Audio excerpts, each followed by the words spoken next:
तारीख थी 23 मार्च 1931। लाहौर की सेंट्रल जेल में काफ़ी गहमा गहमी थी।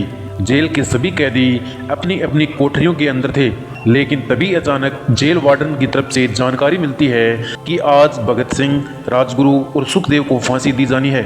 ये बात सुनते ही सारे कैदियों का चेहरा उतर सा गया।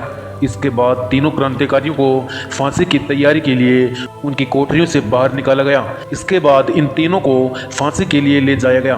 भगत सिंह इन तीनों के बीच में खड़े थे। भगत सिंह ने पहले अपनी मां को एक वचन दिया था, उसे भी पूरा करना चाहते थे। भगत सिंह ने फांसी के तख्ते से जोर जोर से इंकलाब जिंदाबाद का नारा लगाया। जब भगत सिंह के नारों की आवाज जेल की कोठरियों तक गूंजती है तो जेल के बाकी कैदी भी भगत सिंह के साथ नारा लगाना शुरू कर देते हैं। इसके बाद इन तीनों क्रांतिकारियों के गले के अंदर फांसी का फंदा डाल दिया गया और जल्लाद एक एक करके तीनों क्रांतिकारियों की रस्सी खींच ली। ऐसे करके तीनों युवा क्रांतिकारियों ने अपने देश के लिए हंसते हंसते फांसी के फंदे को गले लगा लिया था। उस वक्त भारत की राजनीति में गांधी जी का काफी अहम रोल था। अब सवाल ये उठता है कि आखिर भगत सिंह को गांधी जी ने क्यों नहीं बचाया। दोस्तों, गांधी जी और भगत सिंह दोनों का मकसद भारत को अंग्रेजों की भेड़ियों से आजाद कराना था, लेकिन दोनों के रास्ते अलग अलग थे। भगत सिंह का मानना था कि गूंगी बहरी अंग्रेजी सरकार को हिंसक तरीके से ही जगाया जा सकता है और भगत सिंह ने आजादी के लिए हिंसक रास्ते को अपनाना सही समझा। भगत सिंह अंग्रेजों से बहुत ज्यादा घृणा करते थे। साथ ही 13 अप्रैल 1919 में हुई जलियांवाला बाग हत्याकांड की घटना ने भगत सिंह को अंदर से हिला कर रख दिया था। 1921 में जब चोरा चोरी हत्याकांड के बाद गांधी जी ने किसानों का साथ नहीं दिया तो भगत सिंह ने गांधी जी से अलग विचारधारा पर चलने का मन बना लिया था। लेकिन भगत सिंह की मेन कहानी की शुरुआत तब होती है जब 1928 में साइमन कमीशन भारत के दौरे पर आता है और लाहौर रेलवे स्टेशन पर लाला लाजपत राय के साथ कई लोग साइमन कमीशन का विरोध कर रहे थे, जिसमें भगत सिंह भी शामिल थे। विरोध को ज्यादा बढ़ता देख अंग्रेजी सरकार डर गई और अंग्रेजों ने ताबड़तोड़ लाठीचार्ज कर दिया। इस लाठीचार्ज में लाला लाजपत राय की मौत हो जाती है। अंग्रेजों की इसी टुच्ची हरकत ने भगत सिंह को अंदर से हिला कर रख दिया था। इस लाठीचार्ज में जिम्मेदार था पुलिस अधिकारी स्कॉट्स। अब भगत सिंह और बाकी क्रांतिकारियों ने ठान लिया था कि इस पुलिस अधिकारी को मारकर ही चैन की सांस लेना है, लेकिन अंतिम समय में चूक होने के कारण स्कॉट्स की जगह 21 साल का पुलिस ऑफिसर जेपी सैंडर्स मारा गया। इसके बाद चारों तरफ इन क्रांतिकारियों को पकड़ने के लिए अंग्रेजी सरकार इनके पीछे पड़ गई, लेकिन भगत सिंह यहाँ से भी अंग्रेजों को चकमा देकर भाग गए।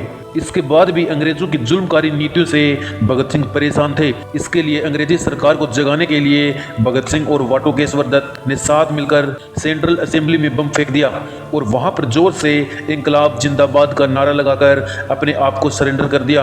उस वक्त भगत सिंह के पास अपनी रिवॉल्वर भी मौजूद थी। कुछ समय बाद ये सिद्ध हुआ कि भगत सिंह ने इसी रिवॉल्वर का इस्तेमाल पुलिस अधिकारी सैंडर्स को मारने में किया था।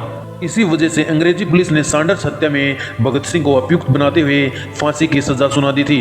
इसके बाद लोग आक्रोश से भरने लगे, लेकिन लोगों का ये गुस्सा अंग्रेजी सरकार के खिलाफ ही नहीं था, बल्कि गांधी जी के भी प्रति लोगों में भयंकर गुस्सा था, क्योंकि गांधी जी ने अंग्रेजों के साथ समझौता कर लिया था और इसी के चलते लोगों ने गांधी जी का जमकर विरोध प्रदर्शन किया।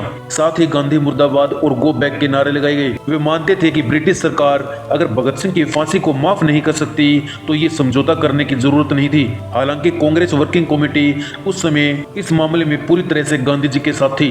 अब गांधी जी ने इस मुद्दे पर क्या कहा? गांधी जी ने इस मुद्दे पर कहा कि भगत सिंह की बहादुरी के लिए हमारे मन में सम्मान उभरता है, लेकिन मुझे ऐसा तरीका चाहिए जिसमें खुद को न्यौछावर करते हुए आप दूसरों को नुकसान नहीं पहुंचाए।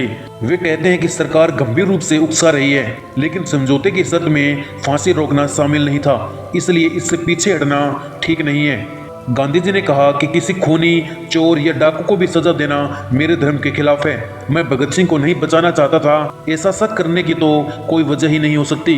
गांधी जी अपनी किताब स्वराज में लिखते हैं, मौत की सजा नहीं दी जानी चाहिए। वो कहते हैं कि भगत सिंह और उनके साथियों के साथ बात करने का मौका मिला होता तो मैं उनसे कहता कि उनका चुना हुआ रास्ता गलत और असफल है। ईश्वर को साक्षी मानते हुए मैं सत्य जाहिर करना चाहता हूँ कि हिंसा के मार्ग पर चलकर स्वराज्य नहीं मिलता, सिर्फ मुश्किलें ही मिल सकती हैं। मैं जितने तरीकों से वॉइस राय को समझा सकता था मैंने कोशिश की, मेरे पास समझाने की जितनी भी शक्ति थी इस्तेमाल की। हालांकि दोस्तों, भगत सिंह की फांसी को रोका तो नहीं जा सका, लेकिन भगत सिंह मात्र 23 साल की उम्र में ही इस देश के लिए फांसी के फंदे को हंसते हंसते गले लगा लिया था। देश के ऐसे वीर सपूतों को नमन है। जय हिंद, वंदे मातरम।